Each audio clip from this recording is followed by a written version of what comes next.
Hello. I'm going to sound awesome no matter what happens. All right. Hello. Again. Hi. Duane, is that how I said? Yeah, Duane, yep. Oh, awesome. JJ, I got it right the first time. Yeah. It was close, but I'll give it to you. So, welcome to StLouisDays.net. Thanks for coming out. Thanks for taking out the time to sit down and talk with us. We're excited to have you. So, we're here at StLouisDays.net. What are you doing here and talking about? Well, I'm here speaking. I was talking about Xamarin, and specifically Xamarin Forms. Okay. I don't know if you're familiar with that. It's a new technology they have, building on top of their current technology of cross-platform mobile development. Right. And basically allows you to take, currently what you would do, you have to do development, and you're going to create your entire app, and even using the current Xamarin, you're going to create your app and all your common kind of functionality underneath there, but then you're going to have to go create that UI for each platform completely separately, from the ground up. And basically what Xamarin Forms does is say, hey, let's abstract that UI layer too, and let's give you a way to express what you want to do. Love that, UI. By the way. And and not to, but I could not be more excited about the partnership between Microsoft and Xamarin. Oh, man, We've had Xamarin on the show, and demonstrating some of the features of it, and all the different cool things you can do. The fact that now they added that UI later, and you have that's phenomenal. And I think that's going to help Windows more than it's going to help the other, and developers. Yeah. And developers. I think with the announcements on Wednesday, that was very exciting. Just everything was exciting. I'm not sad about any of the things they said, regardless of what other people did. But it's very exciting. So you're talking about those forms. So tell me a little bit of the pain points that it solves, and kind of from Yeah, so kind of like I was saying, I mean, if you traditionally doing Xamarin development, you're making your UI and everything each time. So everything you do, you've got to do it a second time, and you have some other platform-specific things you have to do. This doesn't solve those other pieces. If you have to access your file system, there's different rules on each platform. Things are in different folders, little nuances like that. GPS and camera data is not always the same, and various different things. So you have to write some platform hardware-specific API calls. Yeah, really. You got to write some specific code there that says, go use this platform to do this stuff. But it's pretty easy to do with interfaces. They introduce a real simple dependency system with the Xamarin Forms as well, that gives you a real easy way to do your dependency injection without having to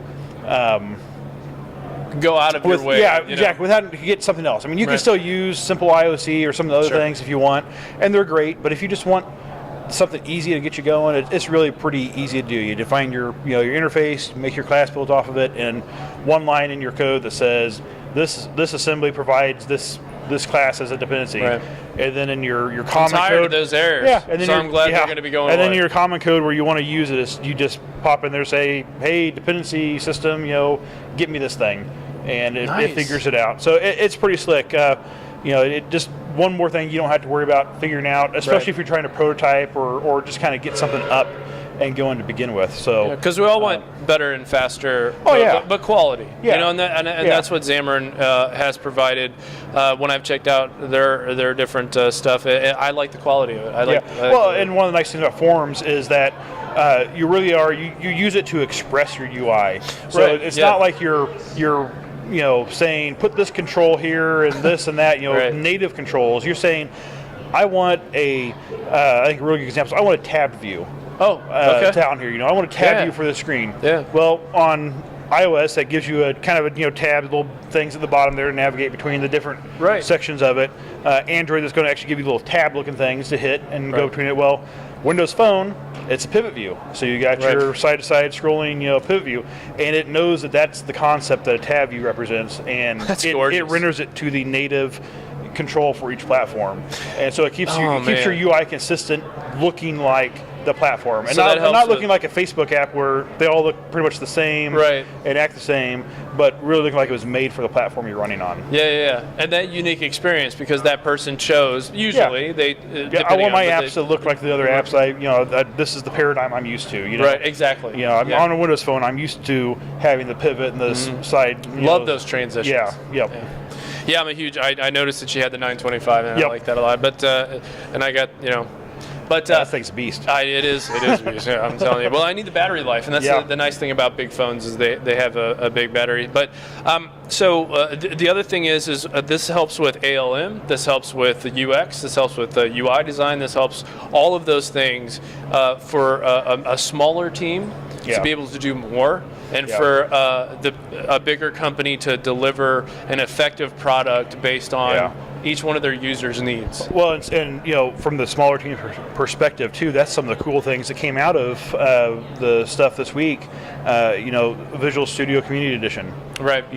Free for up to 5 developers in a company with less than, was it 150 or 250, 250 or 150, one of those two. It's a lot. Either way, really low. Less than a whole lot of I'm going to benefit. Yeah, less than a whole lot of computers. Yeah, and if you're making less than $1 million, a year or whatever, and one of those things that is real easy. Yeah. It gets you basically professional level studio. Well, the great part about that is that just reduced your cost of getting into Xamarin a lot, because you don't have to buy a studio. Now you're just buying the Xamarin licenses, right. Which is still kind of expensive for the business. But if you're making money out of it and or developing for someone else or developing a product in house, it's not very hard to be able to quantify that cost in terms of hours saved. Or in terms of increased revenue potential through it. So, and something else I noticed, it's not one of those things where over time it's going to get more expensive to be in. It's going to be one of those things where it's going to like Visual Studios is. Yeah. It started off, and I'm not saying it's cheap.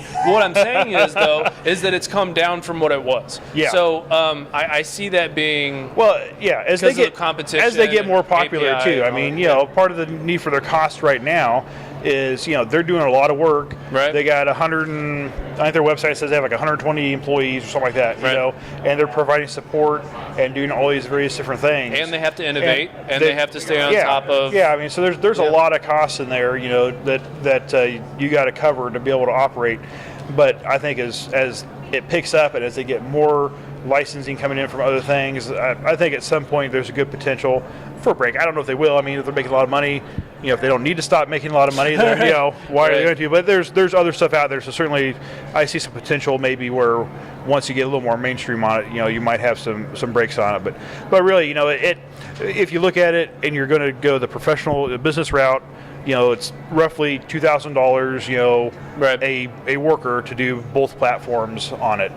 And what this does is, it doesn't take much to get that out. That's a week of your developer working. And it's so if you save a week of work, yeah, you've paid for it. If you are selling your app, it's a fraction of a fraction. It's like a millionth of a percent or something like that of the total market revenue out there on those. And it's better than the idea of web app, because that's kind of or not web app. I'm sorry. So let's just say it's better than the idea of skipping that cost and going, well, I'll just use a browser. Yeah, straight to mobile mobile web. I mean, responsive web, which isn't a bad thing to do, right? If you're going to do a website, you should probably be doing something to make it responsive to the mobile environment. Right. Minimize your cost, overall expense. Yeah, I was having this conversation with someone right after my talk. They came out and asked me some questions about some things. That's one of the things we talked about was that, it's great to have a responsive website, but, if you have a lot of customers, what they're going to typically want is an app, something they know is your thing. I don't want to have to open a browser and then go to your thing and do that, and then I do something else in that browser, and now next time I come back in, I got to open the browser and change tabs to go to it, or even remember I had the tab, I just went to your website again, and I had this other tab that was doing whatever I was doing in it last. Your app solves that situation for you by saying, here I'm doing your stuff. I'm interacting with you as a company or, that's this really thing. good. You put that very well. I'm going to take that out and I'm going to put it into a whole bunch of other stuff. You saying that over and over and over again. Yeah, just put my name on it, I'm good. Okay, all right, I can do that. What's your name again? No. So that's exciting. So what has been some of the biggest solutions that it solves for you personally, for your Alien Art Technologies? So we're a small company. doing mobile and web, basically modern apps, mobile, web, desktop. Nice. And trying to have really the modern UI, concepts to it, usability and aesthetics and all those kinds of things. And really what it does, it lets us prototype real quick. Lets us get in, and it's a new technology, so we've not used it a lot yet. Right. It's only been out for 6 months or something like that. But you would agree that it's the future, so you might as well get in on it now. Yeah. So you can. I think it's where we're going. Like you were saying earlier, I was really excited when I heard the news. Yeah. When I heard it announced and everything, I was like, this is exactly what I hoped that they would be working towards. Yeah. Ever since I first saw it, mobile development.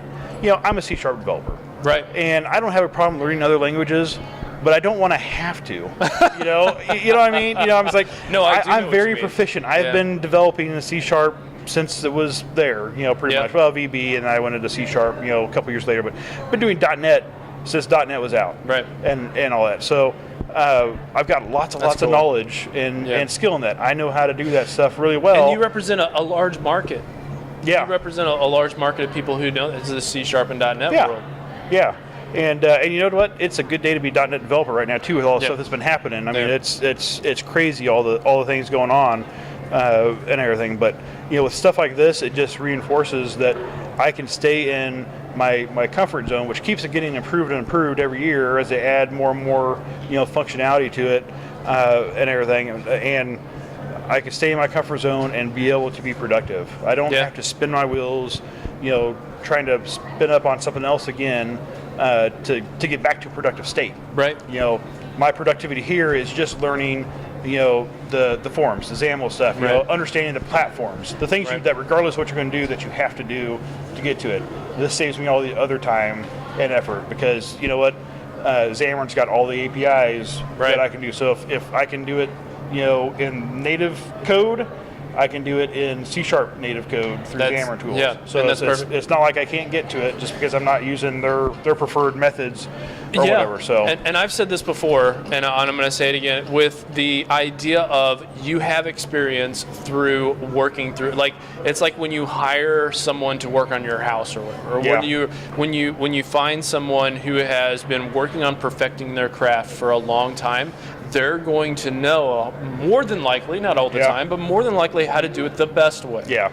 And with a lot of C# and .NET developers, I feel like now that is going to get meshed with other languages and that to bring in some more quality work instead of junk stuff. And that's what I'm most excited about because in C# and the .NET framework, you're working with a lot of businesses, you have a lot of oversight over that sort of thing. So you've had to be good at QA, you've had to be good at testing, you've had to run the gauntlet. Yeah. So why not learn from you guys on how to do this stuff going forward? Yeah. I've been in the business for getting close to 20 years now. Yeah, well, there you go. And everything, So, and I know lots of people in the same boat, and I've worked all sorts of different companies, but I've worked for a lot of small companies, or moderate-sized companies where they don't have teams of everybody. I hear these stories about, we have a big, 100 QA developers and all these designers and all this stuff, and I'm like, I'm the designer and the QA and the DB admin. When it comes down to it, right? And a lot of times the DevOps guy that gets the environment, oftentimes the production environment going, and even more so in my business consulting with people, that kind of stuff comes up where I'm going to someone who needs a whole solution figured out for them. Right. And they have some people that stuff can be handed off to, but they need someone to figure it all out. Nice. And kind of get that going. So, having tools like this that lets us do those things, and get at it, and still have time to work on the other pieces without, have to lose a lot of time to the extra cruft and everything is really good. Yeah, and be specific, because if there's one thing that we like to do, it's the easiest way possible. Oh yeah. to get the job done. Well, they say developers are some of the laziest people, and it's I think not that's correct. It's not because we don't do stuff. It's because we don't want to do anything we don't have to do. If there's a way, we'll spend. We're the kind of people we'll spend an extra week, doing something so that next time we do it, we don't have to 2 minutes or an hour. All we have to do is click a button or whatever. type a few things in and let it happen, because we see that, you know what, we're not just going to do that one more time or two more times. We're probably going to have to be doing that on some sort of regular basis. Right. So let's do something so that I'm not, regularly being pulled away for a day of my time, to make that happen. Awesome. So where can people find out more about you and follow you, or so they can go to find out about our company. Go to alienarc.com. Okay. Just like alienarc.com. By the way, solid symbol and name. Yeah, I like it. Thank you. I do, and I'm not BSing you. I really do. Yeah, well, good. It's hard to start a company with a name, and it's so hard it's so hard to, as developers, it's so hard to name anything. Classes and apps and all that kind of stuff, let alone a business name and one where you can get a domain name with it and everything. So, but thank you. It was it's a long story how we finally got to that name, but I'll share that another time. No, let's have you on for a full show. Yeah, that'd be great. But they can go to alienarc.com and find out more about the business. They can go to about.me/Duane Newman, DuaneNewman. Okay. And that's my About Me page. It's got actually has a link back to Alienarc. It's got a link to my blog, nice. GitHub, all that kind of good stuff. It tells a little bio about me and everything. So they can check that out, and that'd be awesome. Awesome. Well, again, Duane, thank you so much for coming on. Oh, yeah, we really appreciate it, and have a great rest of your time here. Thank you. I will. Yeah, and enjoy St. Louis.